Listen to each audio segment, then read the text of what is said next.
네, 안녕하세요. 손홍석입니다. 지난 시간에는 저희가 불면증이 어떻게 생기게 되는지에 대해서 살펴봤는데요. 그렇다면 오늘은 이 불면증에서 어떻게 벗어날 수 있는지에 대해서 함께 이야기해 보도록 하겠습니다.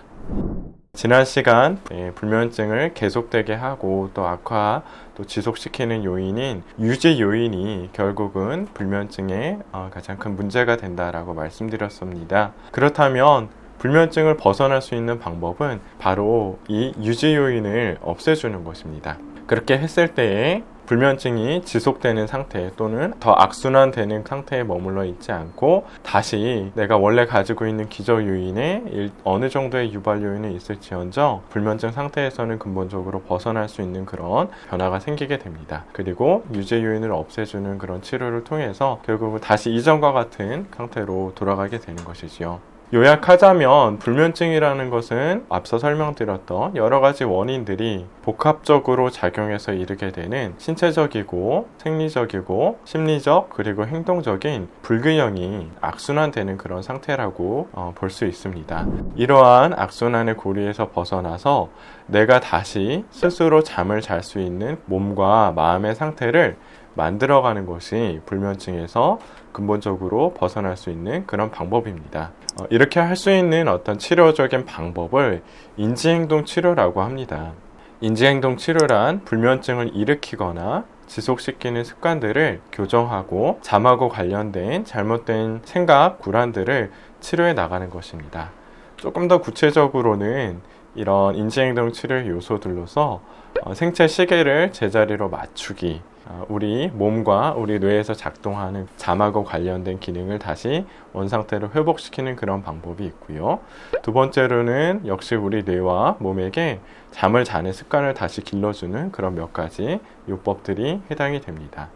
그리고 세 번째로는 앞서 말씀드렸듯이 우리 몸의 신체적인 혹은 심리적인 긴장 각성 상태가 잠을 못 자게 하는 원인이라면 이런 상태를 다시 잠을 자기에 적합한 편안하고 이완된 상태로 만들어주는 그런 요법들을 배워가게 됩니다.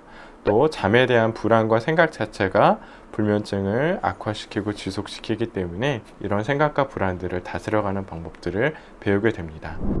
자, 여기서 이제 궁금증이 생기실 수가 있는 것이 그럼 이런 좀 인지행동 치료라는 치료와 보통 우리가 수면제라든지 안정제로 하는 약물 치료의 어떤 점이 다른가라는 질문이 드실 수 있을 것 같습니다. 약물 치료는 먼저 의사가 처방해주는 그대로 이제 먹는 거죠.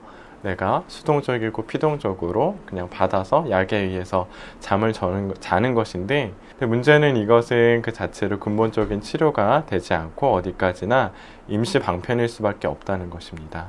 인지행동 치료란 내 스스로가 치료자가 되어서 스스로 불면증을 다스리고 이겨내는 방법을 배워가고 또 익히고 훈련하는 그런 방식의 치료입니다.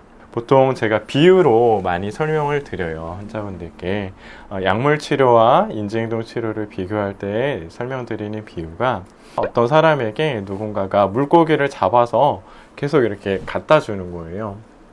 그 물고기를 계속 이렇게 받아 먹기만 하던 그 사람이 스스로 먹고 살 수 있으려면 무엇을 배워야 될까요? 그렇죠.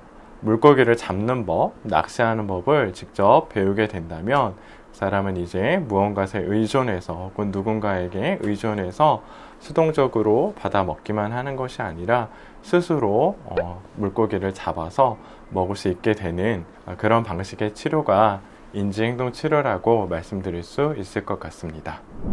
오늘은 불면증에 대해서 어떻게 벗어날 수 있는지에 대해서 간단히 알아봤습니다.